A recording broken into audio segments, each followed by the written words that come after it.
भारतीय राजनीति के संदर्भ में अ, पुरुष प्रधानता या जेंडर की भूमिका पर हम बात करेंगे। भारत की आज़ादी की लड़ाई में अ, नारियों ने भी शाना बशाना अपने योगदान दिया था। इवन जो भारतीय राष्ट्रीय आंदोलन का जो चिंतन था, चाहे वह कांग्रेस का हो, चाहे क्रांतिकारी रहे हों, उसमें भी हमें नारियों का योगदान मिलता है। और आज़ादी के बाद हमारे देश ने, चाहे पुरुष हो या स्त्री हो और किसी भी वर्ग से बिलॉन्ग करती हो, उनको बराबर मताधिकार की जो व्यवस्था की, उसने भी भारत की राजनीति में नारियों के लिए एक मार्ग प्रशस्त किया। क्योंकि वेस्ट में अगर हम देखते हैं तो वहाँ नारियों को पहले समान वोटों के अधिकार के लिए लड़ाई करनी पड़ी, सफ़रगेटी आंदोलन चलाने पड़े, बहुत से नारियों ने इसके लिए अपनी कुर्बानियाँ दी, तब कहीं जाकर वहाँ नारियों को वोट का अधिकार मिला। भारत में ये अधिकार आज़ादी की लड़ाई के तुरंत बाद संविधान के निर्माण से स्त्रियों को दिया गया। एक बात तो ये थी। परंतु यदि हम 70 सालों में देखें तो नारियों का जो राजनीति में सहभागिता रही है, उसमें कहीं न कहीं हमारे समाज की जो का जो चिंतन है, उसमें जो नारी के प्रति इक्वालिटी की जो कमी जो आई थी, उसका प्रभाव दिखाई देता है। आज भी अगर हम देखें तो सच में ही जो हमारे पार्लियामेंट और विधानसभा या जुडिशरी या और भी अन्य जो हमारे प्रभावशाली संस्थान हैं, उसमें नारियों की पुरुषों की तुलना में जो आबादी है वो काफ़ी कम है। इसका अर्थ ये नहीं है कि उनकी आबादी बराबर हो जाए तो वो बराबरी हो जाएगी, है ना? परंतु इसका ये दिखता है कि अभी भी नारियाँ जो है पुरुषों की तुलना में इन महत्वपूर्ण पदों पर नहीं पहुँच पा रही। ये तो बात सत्य है। नारियों ने आज़ादी के बाद भारत की राजनीति में 2 स्तर पे कम्पीट किया। एक तो शहरों की जो पढ़ी-लिखी औरतें थीं, नारियाँ थीं, उन्होंने अपने कानूनी हक-हकूक़ के लिए लड़ना शुरू किया कि जो औरतों के खिलाफ़ परिवार में जो वायलेंस होता है, समाज से जो वायलेंस होता है, रेप होता है, बीटिंग होती है, डोरी टॉर्चर होता है, उसके खिलाफ़ कानूनी रूप से कोर्ट के माध्यम से, जुडिशरी के माध्यम से, न्यायपालिका के माध्यम से, पुलिस के माध्यम से अपने हकों की लड़ाई लड़ी और उसका प्रभाव हमें मिलता है। आज़ादी के बाद जो हिंदू सक्सेशन एक्ट पास हुआ, जिसमें बेटियों को संपत्ति का अधिकार, पत्नी को संपत्ति का अधिकार मिला, अविवाहित बेटियों को, और पत्नी को पति की संपत्ति में अधिकार मिला। हिंदू रीमैरिज एक्ट पास हुआ और हिंदू मान्यताओं को फॉलो करने वालों को अपने पति से तलाक लेने का अधिकार मिला, जो कि पहले हमारे जो अंग्रेज़ों के टाइम जो लॉ हमारे बनाए गए थे, उनमें ये अधिकार नहीं दिया गया था, तो वो उनको मिला। हालाँकि उसका विरोध भी हुआ उस वक़्त,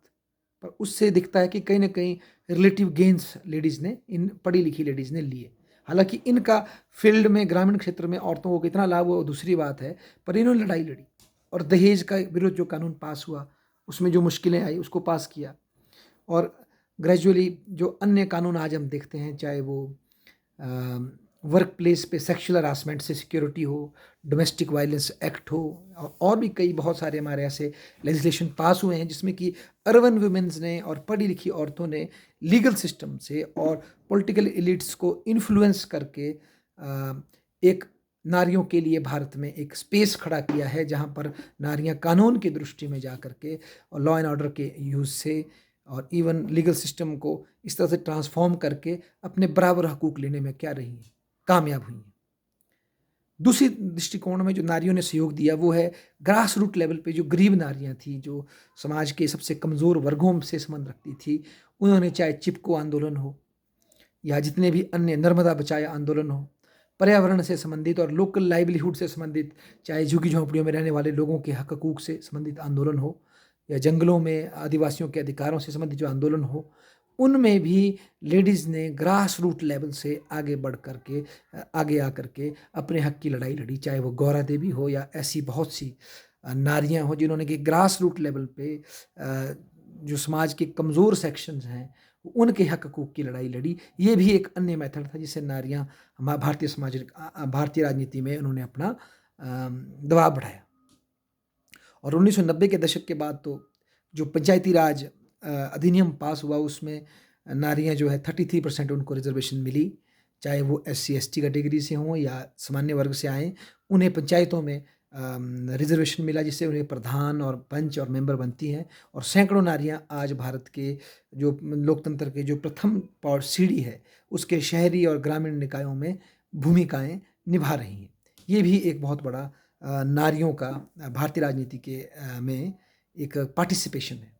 हालाँकि बात ये भी उठ रही थी 90 के दशक में कि नारियों को पार्लियामेंट में भी और विधानसभा में भी 33% रिज़र्वेशन दी जाए, है ना?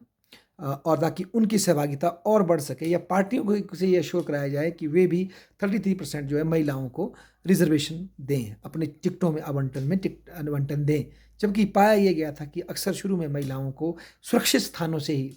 टिकट दिए जाते थे पार्टियों के अंदर, जहाँ से उनकी जीत पक्की थी। अक्सर वे अपने पति या अपने भाई या अपने पिता की प्रभावशाली सीट पर चुनाव लड़ती थीं और वहाँ से उनकी विजय निश्चित होती थी। और कई बार ऐसा किया गया कि जहाँ पार्टी हार रही है वहाँ पर महिला को टिकट दिया गया, ताकि हार के सेहरे से जो मेल विनिंग कैंडिडेट है उसकी बेइज्जती, मतलब जो मेल जो हार रहा है वो बच सके, और नारी को आगे एज अ बकरा या बकरी पेश किया जा सके कि भाई ये हार गई। तो ये भी एक समस्या है।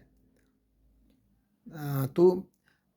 ये बिल और ये जो 33% रिजर्वेशन की जो व्यवस्था का जो बिल था, इसका विरोध ओबीसी पार्टियों ने भी किया, लालू जी ने, मुलायम जी ने भी किया। उनका ये मानना था कि ST/SC के लिए तो रिजर्वेशन है, पर ओबीसी की महिलाओं के लिए कोई स्पष्ट रिजर्वेशन नहीं होगी। या तो ओबीसी की महिलाओं का भी कोटा फिक्स किया जाए सीटों में,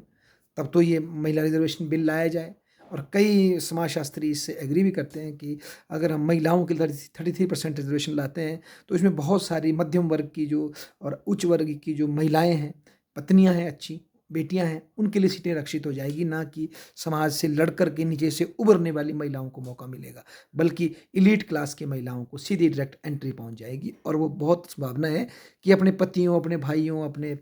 पिता के प्रभाव में वे काम करें,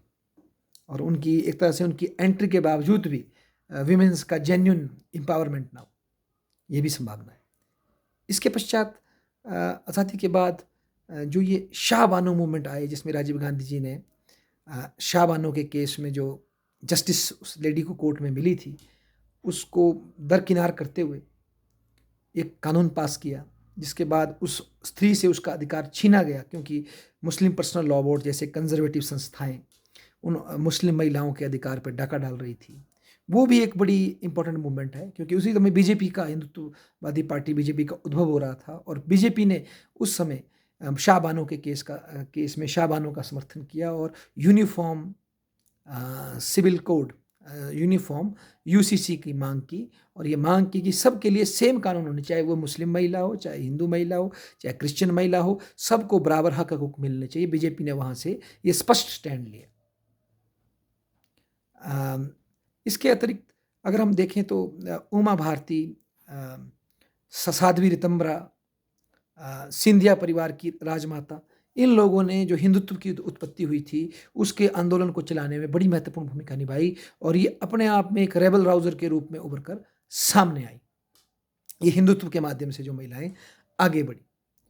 जबकि मायावती जी दलित पॉलिटिक्स से कई 4 बार जो यूपी की प्राइम मिनिस्टर प्रधानमंत्री रही, यूपी की मुख्यमंत्री रही, तो उन्होंने भी एज ए महिला और अपने बूते पर, अपनी ब्रिलियंस पर 4 टर्म जो है यूपी में अपनी भूमिका निभाई, और बहुत ही अच्छे लॉ एंड ऑर्डर की व्यवस्था की, सामाजिक न्याय के लिए मायावती जी ने प्रयास किया। इसी तरह से सोनिया गांधी और जयललिता को देखें, वे भी 2 ऐसी लीडर्स रही हैं जिन्होंने, और इवन इंदिरा गांधी को देखें, वे ऐसी लीडर्स रही हैं जिन्होंने अपना एक स्थान बनाया। इसमें सोनिया गांधी और जयललिता जो है, वो दोनों का जो स्थान उनको मिला, वो कहीं ना कहीं उनके पति या उनके प्रेमी की वजह से उनको वो लॉटरी मिली। वहाँ अपनी स्वयं की भूमिका के बजाय परिवार से संबंध रखना उनके लिए टिकट बना, जो कि अक्सर हम जब पॉलिटिक्स देखते हैं ग्रास रूट में भी, या लेजिस्लेटिव असेंबलीज में भी, या नेशनल लेवल पे भी, महिलाओं के लिए जैसे शीला दीक्षित थी, उनके पिता के प्रभाव से शीला दीक्षित को राजनीति में एंट्री करना सरल हो गया। तो इस तरह से भी हम इसको देख सकते हैं। तो और अक्सर ये भी पाया जा रहा है कि जो महिलाएं के लिए जो सीट रिजर्व होती है, उसमें कई बार महिलाएं स्वेच्छा से अपना डिसीजन नहीं ले पाती हैं, और उसका कारण शायद ये भी है कि रिजर्वेशन को प्राप्त करने के बावजूद भी महिलाएं अपने में वो क्षमताएँ पैदा नहीं कर पाती, जो कि काफ़ी लंबे संघर्ष और स्ट्रगल के बाद ही पैदा की जा सकती है। ये इसका एक बहुत बड़ा कारण है। धन्यवाद।